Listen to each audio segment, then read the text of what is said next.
Okay, so going back to my code.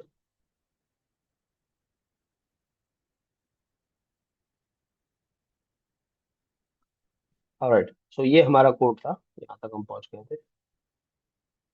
Okay, इसको एक बार और व्यू कर लेते हैं कि इस हैंडल सबमिट पे हमने सबसे पहले तो प्रिवेंट डिफॉल्ट किया, कि जो सबमिशन की डिफॉल्ट बिहेवियर है वो हमने खत्म कर दिया। उसके बाद हमने एक कॉल दी एग्जियोस की। एग्जियोस में एक तरीका ये डायरेक्ट पोस्ट वाला भी है, मैंने ये फिर लिख लिया, मैंने कहा बजाय इसके कि मुश्किल करें, इसके दो आर्ग्यूमेंट हम देते हैं। पहला आर्ग्यूमेंट ये कि यूआरएल क्या है, और दूसरा आर्ग्यूमेंट डेटा क्या है। उसके बाद ये पोस्ट खत्म। ठीक है, दैट देन और देन कैच। ठीक है, तो यहाँ पर देखें, हमने कहा एक्सियोस को पोस्ट करो इस वाले यूआरएल पर। ये पूरा यूआरएल बन गया। अब ये पूरा यूआरएल कैसे बना कि प्रोसेस डॉट एनवायरनमेंट के अंदर जो रिएक्ट ऐप बेस यूआरएल का मैंने वेरिएबल बनाया हुआ था, ये रहा। इससे यहाँ तक का यूआरएल आ गया मेरे डेमो एपीआई तक का। और उसके बाद न्यू एनजीओ करके मेरी एपीआई की कॉल है, जो मैंने बनाई हुई पीछे। वो एपीआई दो चीजें एक्सेप्ट करती है, यूजर नेम और पासवर्ड। यूनेम उसकी की है और पासवर्ड उसकी की है, जो मुझे जब एपीआई दी गई तो बताया गया कि भाई ये दो चीजें भेजना। उनकी वैल्यू मैंने इत्तेफाक से, मेरे वेरिएबल के नाम भी यही है, यूनेम और पासवर्ड इसमें रखी हुई है, तो मैंने ये भेज दी। और उसके बाद मैंने कहा जो भी रिस्पॉन्स है उसको कंसोल कर देना, अगर एरर आए तो उसको कैच कर लेना। ठीक है, ना हम देखते हैं। हम यहाँ पर आके इसको रिक्वेस्ट करते हैं। यहाँ पर हम एक यूजर नेम बना रहे हैं, लेट से ताहिर, और पासवर्ड में देता हूँ 789, और रजिस्टर कर देता हूँ। ठीक है, कल सी के रिस्पॉन्स हमें कोई मिलता है या नहीं मिलता। ऑलराइट, क्लिक नहीं हुआ क्या? अच्छा जी, रिस्पॉन्स कुछ नहीं आया। लेट से डेटाबेस में वैल्यू जा रही है। ओके, डेटाबेस में कोई वैल्यू नहीं गई। ये ऑन क्लिक क्यों नहीं चल रहा हमारा? लेट्स सी, ने क्या किया हुआ। ठीक है।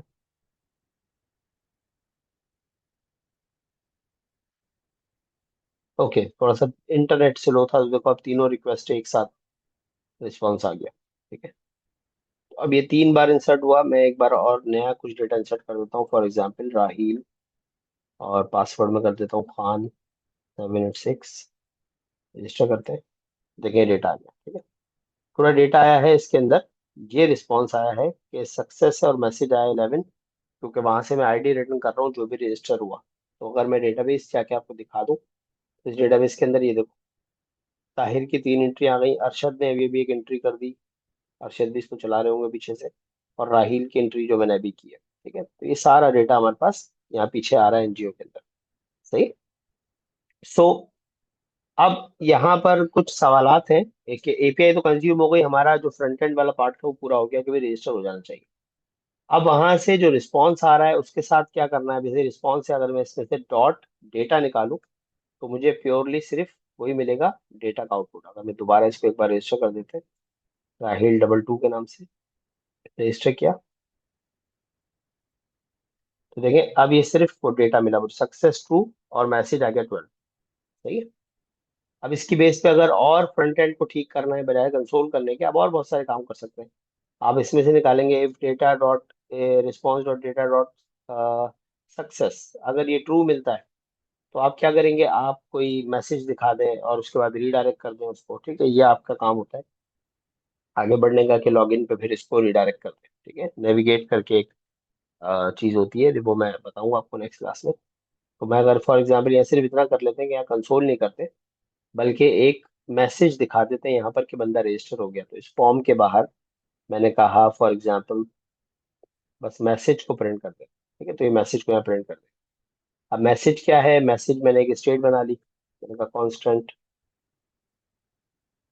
मैसेज, और सेट मैसेज करके एक फंक्शन बनाया मैंने यूज स्टेट में। मैसेज को फिलहाल के लिए खाली रखा, और मैंने कहा जब अगर बंदा सही से रजिस्टर हो जाए, यहाँ कंसोल करने की बजाय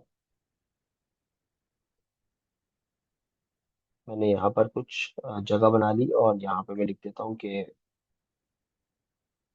लेट्स से अब ये डेटा जो आ रहा है इसमें सक्सेस भी एक की आ रही है, तो मैंने कहा अगर इसमें जो सक्सेस है वो ट्रू हो जाए तो फिर क्या करना, सेट मैसेज को मैंने कहा कर देना फॉर एग्जाम्पल यूजर रजिस्टर्ड। ठीक है, बस इतना। और वो जो आईडी आ रही है अगर वो भी प्रिंट करना है, देखो अगर यहाँ गौर करो तो मैसेज में आईडी भी आ रही है हमारे पास, वो भी हम चाहे तो यहाँ प्रिंट कर सकते हैं।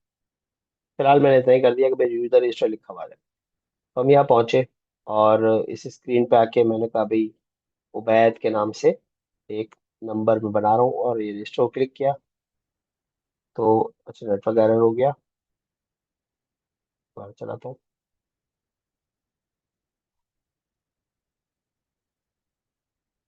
ओके नेटवर्क एरर आ रहा है, तुम्हारा भी नेटवर्क एरर। ओ, इंटरनेट नहीं चल रहा, क्या हुआ?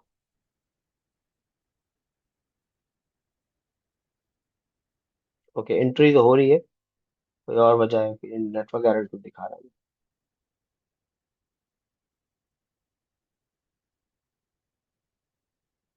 Axios error, connection reset.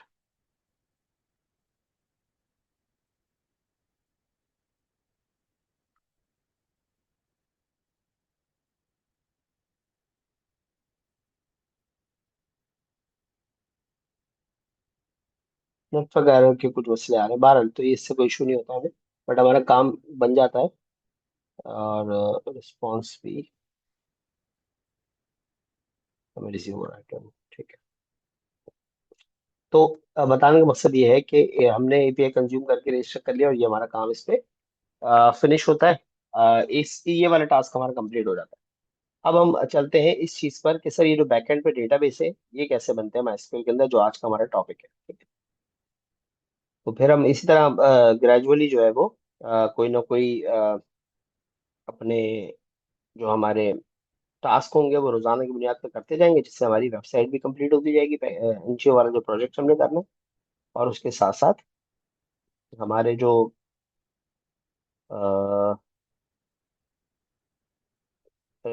Backend के टास्क है वो भी हम कंप्लीट कर लेंगे। ठीक है जी। फिलहाल मैं ये जो डेटा हमने फजूल ऐड किया उसको डिलीट कर देता हूँ।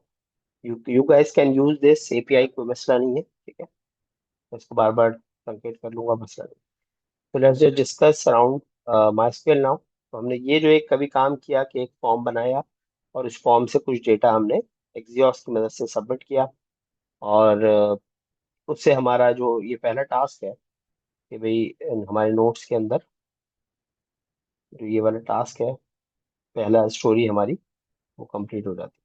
ठीक है जी, एनजीओ रजिस्टर हो गई हमारे पास। अच्छा, हम चलते हैं अपने आज के टॉपिक की तरफ। मैं इस प्रोजेक्ट को यहाँ बंद कर देता हूँ VS कोड में भी।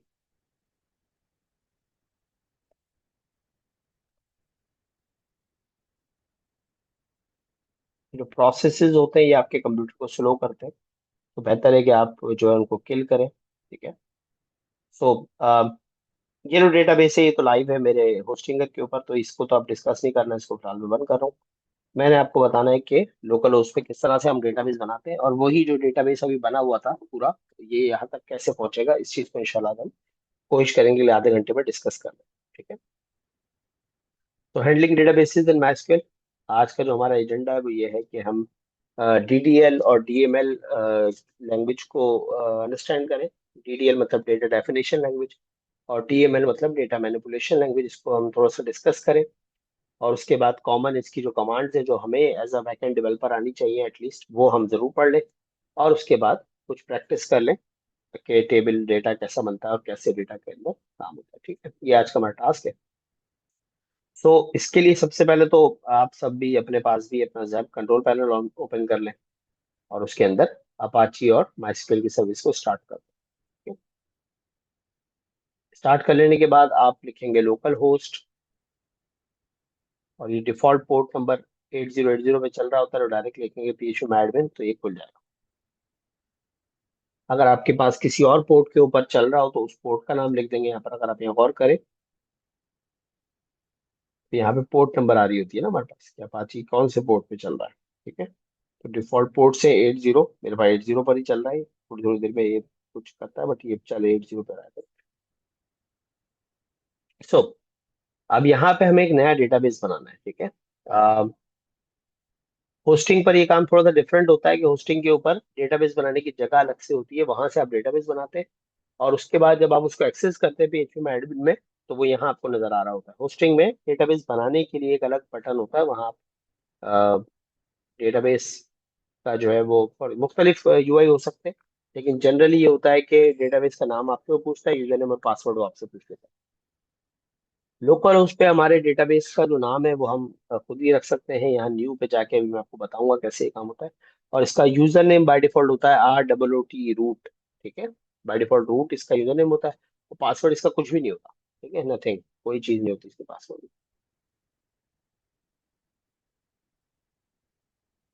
अगर आप यहाँ देखें तो यहाँ डेटाबेस सर्वर की इंफॉर्मेशन में आ भी रहा है कि ये रूट है, ठीक है। और इसका सर्वर लोकल होस्ट है, क्योंकि एक्चुअली इस आईपी पे चल रहा होता है, ये हमारे लोकल होस्ट की आईपी होती है,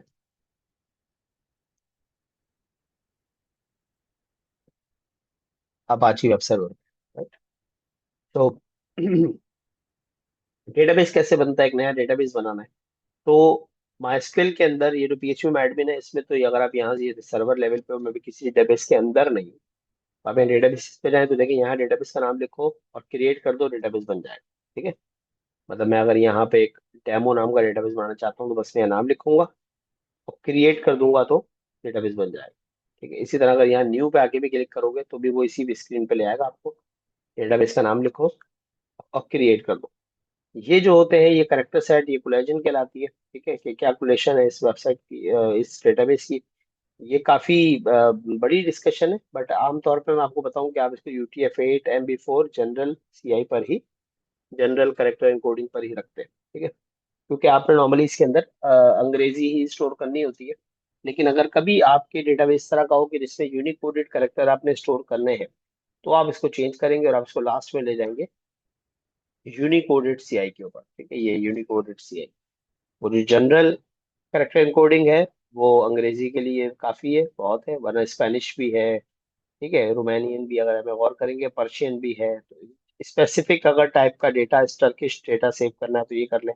लेकिन इसमें उर्दू नहीं है, तो उर्दू के लिए फिर वो यूनिकोड CI यूज करते हैं, ठीक है। अगर आपने उर्दू वगैरह स्टोर करनी है तो आप इसको करें चेंज, अदरवाइज को आप जनरल ही रहने दें और बस आप क्रिएट का बटन दबा दें, तो ये इस नाम से एक डेटाबेस बना देगा। ये मैंने क्रिएट का बटन दबाया तो देखें यहाँ डेटाबेस बन गया डेमो के नाम से।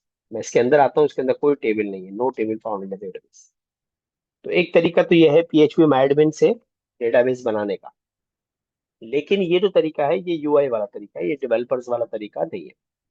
तो डेटाबेस बनाने के लिए जो क्यूरी इस्तेमाल होती है MySQL में, वो मैं अब आपको पढ़ाने लगा हूँ।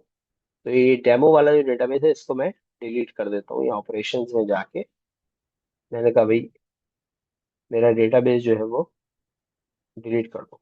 तो डिलीट के लिए ओके, ये ऑप्शन नहीं दिखा रहा मुझे, जस्ट गो आउट, और फिर मैं डिफरेंट डेटाबेसेस पे जाता हूँ और यहाँ से डेमो जो है,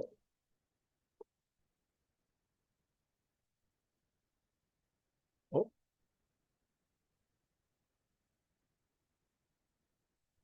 कुछ गड़बड़ है यहाँ यहाँ पे। आखिर में सबसे लास्ट में ड्रॉप के ऑप्शन आ रहे होते हैं।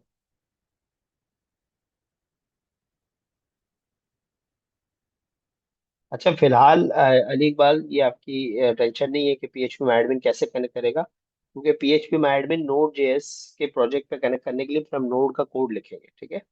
और वो PHP में एडमिन नहीं कनेक्ट करेगा, वो MySQL का डेटाबेस कनेक्ट होगा, ठीक है। वो फिर हम बताएंगे कैसे होता है। अभी फिलहाल इस चीज की टेंशन ना ले, अभी डेटाबेस बनाए। अच्छा जी, तो यहाँ पे ये ड्रॉप का ऑप्शन नहीं दे रहा मुझे, तो मैं इसको कोडिंग से ड्रॉप करने की कोशिश करता हूँ। SQL पे आए, मैंने कभी ड्रॉप डेटाबेस और डेटाबेस का नाम लिखा डेमो। ये भी एक कमांड है DDL की, मैं भी बताऊंगा, तो जब बताऊंगा तो आपको समझ आ जाएगा, बस ये मैं ड्रॉप कर रहा हूँ, ठीक है जी। ओके, कोई गड़बड़ हुई है इसके अंदर। चलो बहरहाल इसमें मैं भी बहस नहीं करता बहुत ज्यादा, ये गड़बड़े होती रहती है। तो बस हम वो जो चीज़ हमने सीखनी है मैं उसके ऊपर बात कर रहा हूँ कि हमने सीखना क्या है।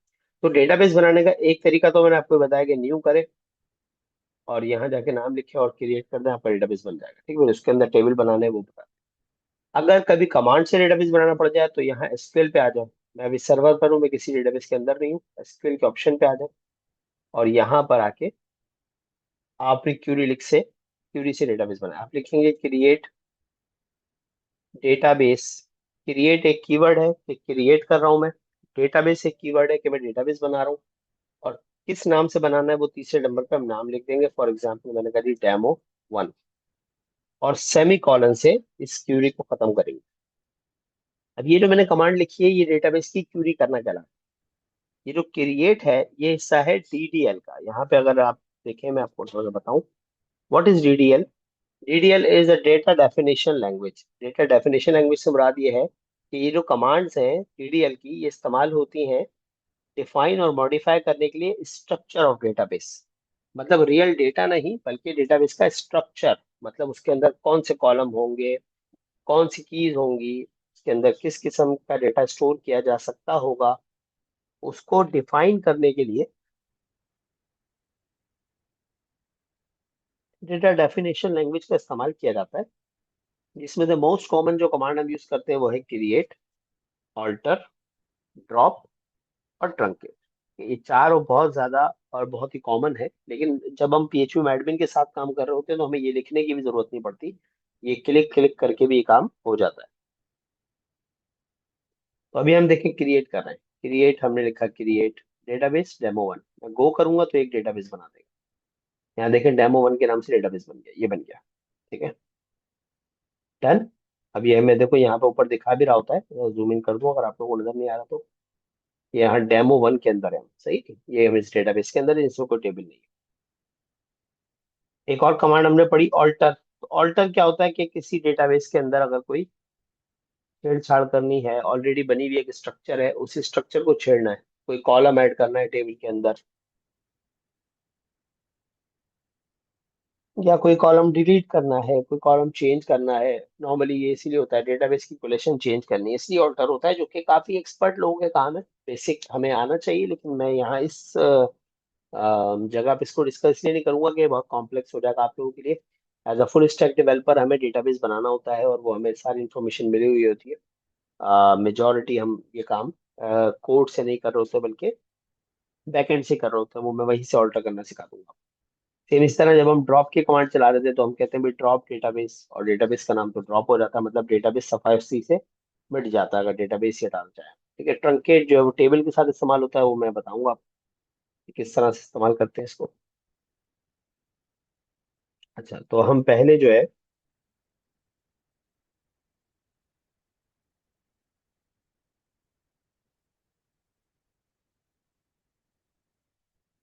ओके, कुछ यहाँ कंफ्यूजन थी, ठीक है।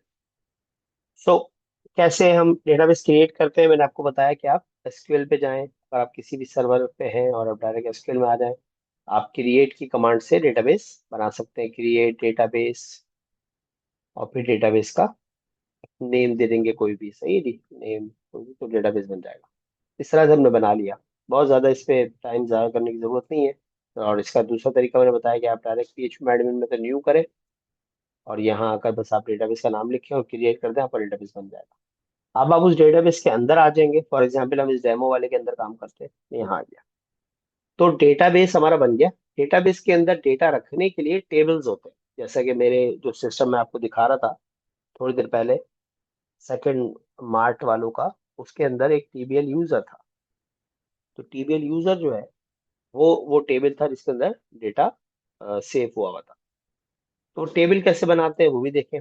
आसान तरीका तो ये है कि आप यहाँ टेबल का नाम लिखें और कॉलम बता दें कितने चाहिए। तो अगर मैं उस प्रीवियस टेबल को अपने विजिट करूं, मैं यहाँ नोटपैड के ऊपर लिख देता हूँ। हमारे पास टेबल का नाम था टीबीएल यूजर और उसके अंदर जो कॉलम थे उसमें एक आईडी का कॉलम था, एक यूजर नेम का कॉलम था, एक यूजर पासवर्ड का कॉलम था और एक यूजर की टाइप का कॉलम था और एक था इज एक्टिव। ठीक है, ये 5 कॉलम थे मेरे पास। ठीक है, अगर टेबल का नाम मैं यहाँ लिख देता हूँ टीबीएल यूजर और उसके अंदर फिर 1 2 3 4 5 कॉलम। ठीक है, अब इसमें होता है एक मसला कि कॉलम तो बिल्कुल ऐसा ही है कि जिस तरह अगर हम एक्सेल के ऊपर आ जाए तो एक्सेल की जो शीट होती है ना, ये समझ लें आपका टेबल है, इसका नाम मैं कर दूं TBL यूजर। ठीक है, ये हो गया इस टेबल का नाम। और यहाँ पर एक कॉलम है आईडी, एक है नेम, एक है पासवर्ड, एक है टाइप, जो भी रखना चाहते हैं आप नाम रख सकते हैं, और एक है इज एक्टिव। ठीक है, इसी तरह का टेबल हमारे डेटाबेस के अंदर भी बन जाता है जब हम बनाते हैं। ठीक है नी, आईडी होती है 1 2 3, तो ये तो न्यूमेरिक हो जाएगा। ठीक है, ये डेटा टाइप हो गई। नेम होते हैं कुछ टेक्स्ट में, पासवर्ड टेक्स्ट में होते हैं, टाइप भी नॉर्मली टेक्स्ट में होती है, जैसे कि एडमिन या फिर लेट से यूजर। ठीक है जी, तो ये कुछ यूजर नेम है, ये पासवर्ड है, ये भी यूजर नेम है। अभी से मैं यहाँ कर लेता हूँ सही। फॉर एग्जाम्पल ये अली है, ये एक यूजर है, और एक है ताहिर, ये एडमिन है। ठीक है जी, तो इनके पासवर्ड कुछ भी हो, इट्स ओके। और ये भी जो है वो यूजर है। और एक्टिव में बूलियन वैल्यू जाती है 1 1 और 0। इसका मतलब है ये जो वाला बंदा है ये एक्टिव नहीं है, और ये दो यूजर एक्टिव है जिनके आगे 1 लगा हुआ है। तो इस किस्म का डेटाबेस, अगर मुझे डेटाबेस PHP में एडमिन में बनाना हो तो ये टेबल कैसे बनेगा वो हम सीखें। ठीक है, कैसे करेंगे इस काम को? हम अपने पास इस टेबल के अंदर टेबल का नाम दे देंगे TBL यूजर, और कॉलम हम कह देंगे भी 5 चाहिए हमें। बाद में भी ऐड कर सकते हैं, फिलहाल हम कह रहे हैं 5 कॉलम क्रिएट किया। तो देखिए यहाँ पर एक अच्छा सा UI हमारे सामने आ गया जो हमें टेबल बनाने का मौका देता है। अभी टेबल बना नहीं है, अब वो कह रहा है टेबल का नाम ये है। अगर और कोई कॉलम ऐड करना है तो आप यहाँ 1 डाल के ऐड करोगे तो नीचे एक कॉलम ऐड हो जाएगा। मैं वो कर देता हूँ, देखो एक और रो आ गई कि आप यहाँ कॉलम ऐड कर सकते हैं। नहीं, अब यहाँ पे आता है कॉलम का नाम क्या रखना है, मैंने कभी आईडी रखा। फिर आता है कॉलम की टाइप क्या रखनी है। तो देखिए यहाँ बहुत सारी डेटा टाइप्स। डेटा टाइप से मुराद वही है कि किस किस्म का डेटा इसमें स्टोर होगा। तो आईडी क्योंकि हमारे पास इंटीजर होती है, नंबर्स होते हैं, तो हम इसको सॉरी इंटीजर दे देते हैं, राइट।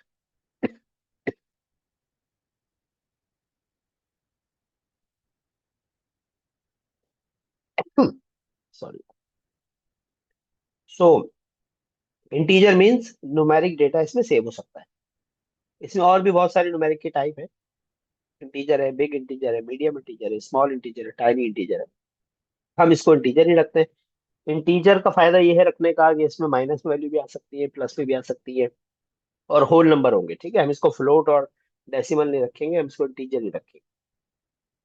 अच्छा, फिर जो आईडी है उसको हम मजीद एक चीज दे सकते हैं, वो होता है प्राइमरी की।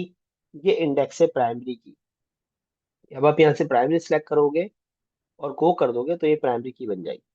अब हर डेटाबेस के टेबल के अंदर, हर टेबल के अंदर एक कॉलम ऐसा हो सकता है जो प्राइमरी की हो। सही है, प्राइमरी की होने का फायदा क्या है कि वो कॉलम अब आप उसके अंदर जितनी भी वैल्यू स्टोर होंगी, फॉर एग्जाम्पल 1 2 3 4 स्टॉल होगा, सेव हो रहा होगा, दोबारा वो 1 को स्टोर नहीं होने देगा। का मतलब ये हुआ कि वो अपने इस टेबल के अंदर हर एक रॉ को आइडेंटिफाई कर देगा यूनिकली। अब ये देखें आईडी है 1 2 3, ये चेंज हो रही है। अब अगर अली दो भी आ जाए और दोनों का पासवर्ड भी सेम हो और दोनों यूजर भी हो, उसके बावजूद भी ये दो अलग अलग जो है वो यूजर है। सही है, जस्ट बिकॉज ऑफ इस आईडी की वजह से, क्योंकि आईडी अपने आप को रिपीट नहीं होने देगा। अगर इस कॉलम में दोबारा बनाया तो ये एरर कर देगा, ये आने नहीं देगा। समझ आई बात? बिकॉज ऑफ के एक प्राइमरी की है। सही, ये क्या है? प्राइमरी की है। तो प्राइमरी की डेफिनेशन लिख लें अपने पास। प्राइमरी की uniquely identifies each record in a table. सही है, प्राइमरी की हर टेबल के अंदर हर रिकॉर्ड को यूनिकली आइडेंटिफाई करने के लिए बनाई जाती है कि वो हर एक को अलग अलग कर दे। अब जैसे पाकिस्तान में बहुत सारे अफनान यूसुफ हो सकते हैं, लेकिन जो मेरा NIC नंबर है वो प्राइमरी की है, वो किसी और को नहीं मिल सकता।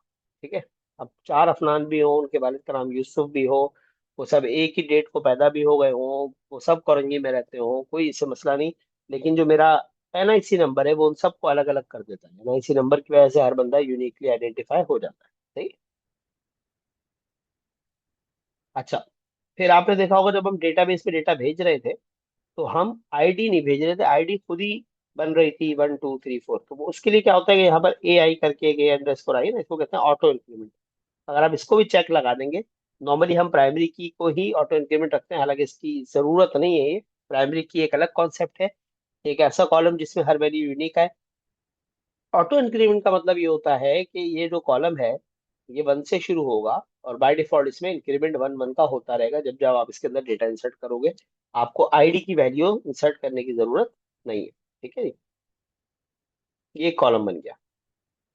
दूसरा कॉलम हमने कहा जी नेम का कॉलम है। नेम जो है वो स्ट्रिंग होते हैं, तो डेटाबेस में वार चार की टाइप बड़ी मशहूर है, वेरिएबल कैरेक्टर वार चार। इसका मतलब है कि ये स्ट्रिंग एक्सेप्ट करेगा, लेकिन इसमें आगे लेंथ बताना पड़ती है आपको कि भाई कितनी लेंथ। तो मैंने कहा भाई ये यूजर नेम है वो 250 करेक्टर तक का स्टोर कर ले, यहाँ लिख सकते हैं आप। मैंने कहा भाई 225, तो इसका मतलब ये होगा अब 25 करेक्टर इस कॉलम में आ सकते होंगे हर रो के अंदर।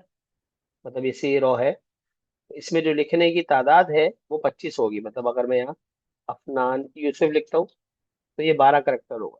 सही, तो ये 25 मैक्सिमम एक्सेप्ट करेगा अगर आप यहाँ वारचार 25 दोगे। मैं 250 कर देता हूँ ताकि 250 करेक्टर ये इसमें स्टोर कर सके, बाकी किसी चीज को नहीं छेड़ना। इसी तरह पासवर्ड का कॉलम बना लें, पास करके बना लें या पासवर्ड बना लें, आपकी मर्जी।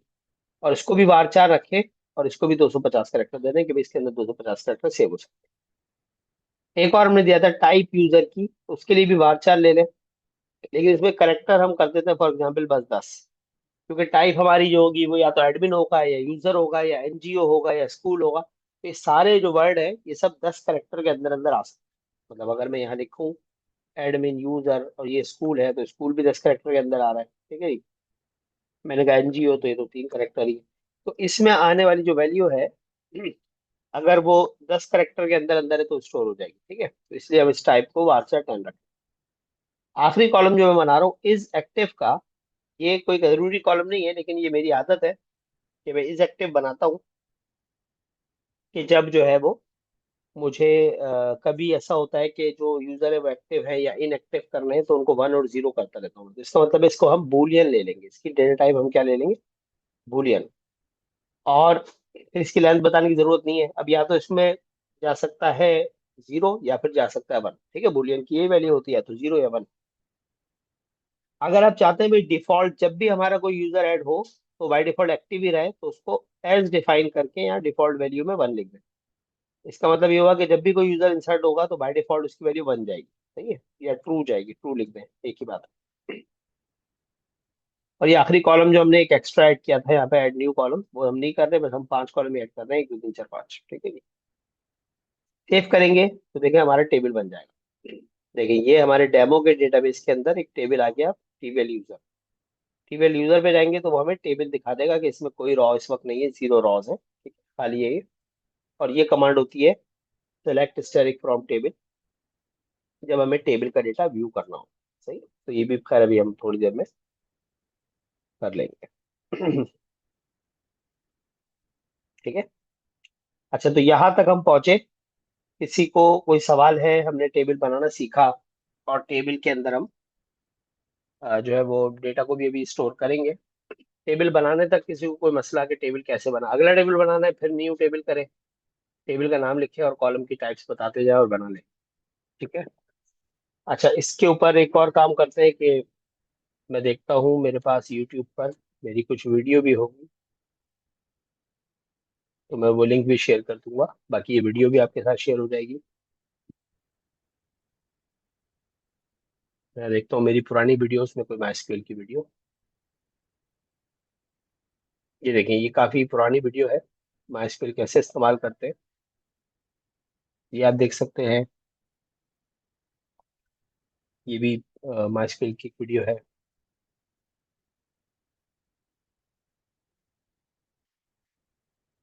ओके, माइस्क्वेल की काफ़ी वीडियोस मेरी पड़ी हुई हैं, अगर आप लोग चाहें तो देख सकते होंगे इनको। लेट्स से ये वाली वीडियो मैं आपके साथ शेयर कर देता हूँ ग्रुप के अंदर, तो इसको भी आप जो है वो व्यू कर लेना। ये पुरानी वीडियो है, और जो है लेटेस्ट हम थोड़ी देर में अपनी जो ये दोनों वीडियोस हैं ये भी शेयर कर देंगे। Right,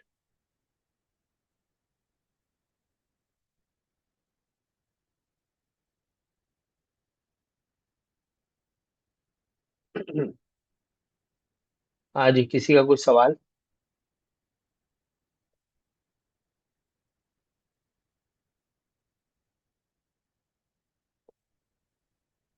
okay. सो हमने जो है वो अपना डेटाबेस एक बनाया, उसके अंदर एक टेबल बना लिया। अभी जो टेबल है इसको व्यू करने के लिए आप टेबल के नाम पे क्लिक करोगे ना, तो देखो ये आप ब्राउज करते हैं तो टेबल का नाम, यहाँ सारा डेटा आ जाता है। अब इस टेबल के अंदर डेटा इंसर्ट करने का तरीका, वैसे तो हम ये खुद नहीं करते, ये हम बैकएंड से करते हैं अपने जो हमारे क्यूरीज होती हैं उनके जरिए हम डेटा भेजते हैं। तो वो क्यूरी लिखना हम सीखेंगे। ठीक है, कि क्यूरी कैसे लिखते हैं, इंसर्ट की क्यूरी। अगर आप मेरे नोट्स देखो तो इसके अंदर ये से हमने क्रिएट देखा, ड्रॉप देखा। अगला टॉपिक, ये इसकी क्रिएट की एक एग्जांपल भी दी हुई है यहाँ पर। आप ऐसे भी क्रिएट कर सकते हो, टेबल क्रिएट, टेबल, टेबल का नाम और राउंड ब्रैकेट लगा के पहले कॉलम का नाम, फिर डेटा टाइप, फिर उसकी एक्स्ट्रा बात अगर लिखनी है जैसे प्राइमरी की, कॉमा, नेम, इसमें वही टाइप वार 450 देते हैं हम वहाँ पे जो लेंथ दे रहे थे, और एज है, इंटीजर है। तो इस तरह से ये टेबल बन जाएगा। तो ये क्यूरी वाला तरीका है जो हमें बहुत ज़्यादा ज़रूरत नहीं है सीखने की, बट बिल्कुल ये इसमें मौजूद है, अगर आप करना चाहें तो कर सकते हैं। जगह मैं आपको बताता हूँ कि आपके PHP में एडमिन है, इसके अंदर आप SQL पे आ जाएं तो अब आप क्यूरी लिख सकते हैं। ठीक है, तो मैं डेटाबेस में हूँ। डेटाबेस में आके मैंने SQL में लिखा, मैंने कहा जी क्रिएट टेबल। अब मैं एक टेबल बना रहा हूँ ऐसी, TBL डेटा, और राउंड ब्रैकेट लगा के अब इसमें मैं कॉलम बताऊंगा। क्या क्या कॉलम? मैंने कभी आईडी को मैं इंटीजर टाइप बनाऊंगा और प्राइमरी की रखूंगा, तो प्राइमरी की तो देखें ये प्राइमरी की। अगर ऑटो इंक्रीमेंट लिखना है तो आप ऑटो इंक्रीमेंट भी दे सकते हैं अंदर इसको। इसी तरह मैंने कहा भाई इसके अंदर एक कॉलम होगा नेम का, जिसकी टाइप होगी बार चार, और 50 करेक्टर उसमें स्टोर हो रहे हैं। इसी तरह मैंने कहा एक और कॉलम होगा, लेट से जो मेरी आदत है इज एक्टिव का कॉलम होगा, कि ये जो रॉ है, ये जो बंदा एक्टिव है यानी, इसको मैं कहूंगा भाई बूलियन, और डिफॉल्ट जो है वो वन दे दिया मैंने। ठीक है, तो ये बूलियन मेरे ख्याल से पूरा लिखना होता होगा। ओके, तो देखिए बूलियन जाएगा और बाय डिफॉल्ट अगर कोई इसकी वैल्यू, इनएक्टिव की वैल्यू, इज एक्टिव की वैल्यू नहीं भेजेगा तो बाय डिफॉल्ट वन इसमें स्टोर होगा। तो इस तरह भी टेबल बन जाता है। ये मैंने क्यूरी से टेबल बनाने का तरीका लिखा और मैं गो करता हूँ। विल सी, देखो एक और टेबल बन गया, टेबल डेटा, उसके अंदर आईडी, नेम और इज एक्टिव कॉलम आ रहा है। अगर हम कभी भी किसी टेबल की डिटेल देखना चाहें कि भी इसके कॉलम कौन कौन से हैं और किस टाइप के हैं, ये तो डेटा आएगा ना यहाँ पे जब डेटा आएगा। लेकिन अगर स्ट्रक्चर देखना है तो देखो यहाँ एक बटन होता है स्ट्रक्चर का, इसको क्लिक करो तो ये देखो स्ट्रक्चर नजर आता है। आईडी इसकी प्राइमरी की है, देखो की लगी हुई है, उसको प्राइमरी लिखा हुआ भी है। टाइप उसकी इंटीजर है, और एक्स्ट्रा में लिखा हुआ कि ये ऑटो इंक्रीमेंट है। ठीक है, नल इसमें अलाउ नहीं है। नेम जो है वो वारचार 50 करेक्टर का है, उसमें नल अलाउ भी है। और जो इज एक्टिव है वो बूलियन है, टाइनी इंटीजर वन उसकी वैल्यू है बाय डिफॉल्ट। ठीक है जी, उस तरह से टेबल का स्ट्रक्चर भी बदल जाता है। अब इस टेबल में अगर डेटा इंसर्ट करना है खुद से, तो इस पे आज की हम मीटिंग इंशाल्लाह खत्म करेंगे। वैसे तो मैंने क्यूरी पढ़ा दी थी, लेकिन अब हम नेक्स्ट क्लास में इसको सीखेंगे इंसर्ट की क्यूरी को, क्योंकि थोड़ा सा डिटेल बात है। तो हम आज का हमारा वो जो वाला पार्ट था टेबल के अंदर डेटा ऐड करने का, रजिस्टर करने का, वो थोड़ा सा टाइम हमारा कंज्यूम हुआ, बीच में 10 मिनट का ब्रेक भी हमें लेना पड़ा। ये हमें थोड़ा सा प्लान करना पड़ेगा कि हमारी जो रिकॉर्डिंग है वो तकरीबन 10 मिनट लेती है कन्वर्ट होने में। तो उसके लिए हमें कोई सोल्यूशन निकालना पड़ेगा। आज सी के हम क्या कर सकते हैं, नेक्स्ट वीक तक इंशाल्लाह कुछ ना कुछ हल निकाल देंगे उसको। तो DML क्या होता है, डेटा मैनिपुलेशन लैंग्वेज, ये हमने पढ़ा था। DDL डेटा डेफिनेशन लैंग्वेज, इसका ताल्लुक है डेटाबेस को डिफाइन करने से।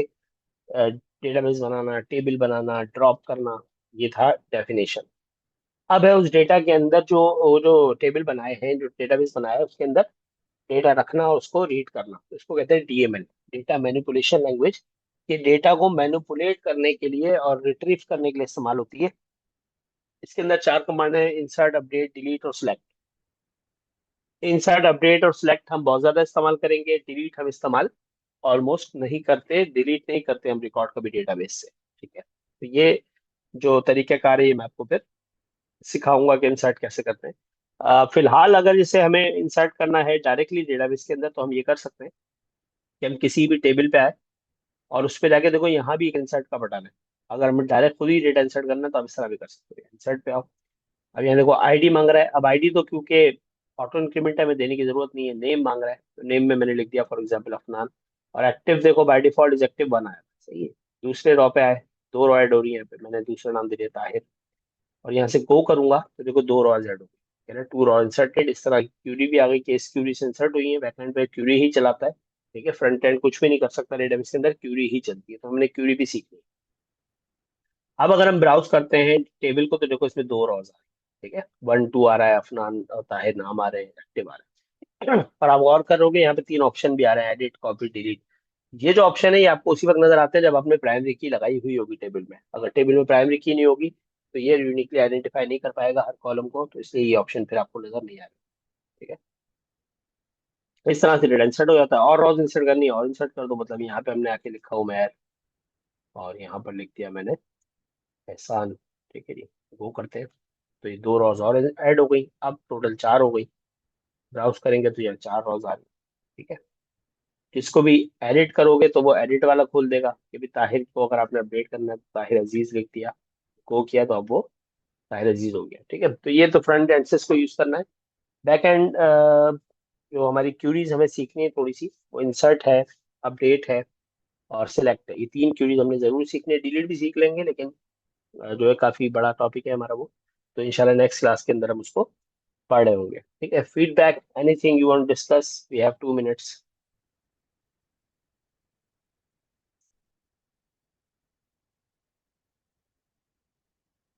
रोजे में ये क्लास मतलब कैसी लगी? हैवी तो नहीं हो गई? ऐसा तो नहीं है कि बहुत ज्यादा कोई थोड़ा, बात? हाँ भाई, थोड़ा ऑफ पे बात कर रहा हूँ। मुझे टेल वेंट इस्तेमाल करनी है। Is it better than C S S? अपना बूटस्ट्रैप, बूटस्ट्रैप।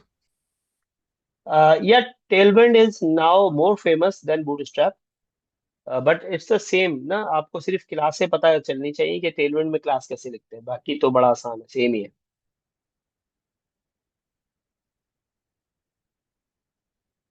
मतलब for Tailwind I will go to some website and see कि भाई टेलविंड कैसे इंस्टॉल करते हैं, तो आप लिखेंगे Tailwind C S S with React, तो वो आपको बताएगा कि भाई npm इंस्टॉल कर लो रिएक्ट के साथ,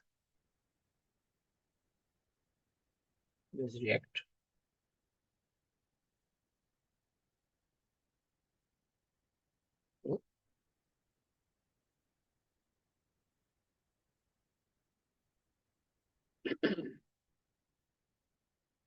ये रहा, ये ट्यूटोरियल है पूरा। ठीक है, आप मतलब npx क्रिएट रिएक्ट ऐप करते हो, प्रोजेक्ट बन गया।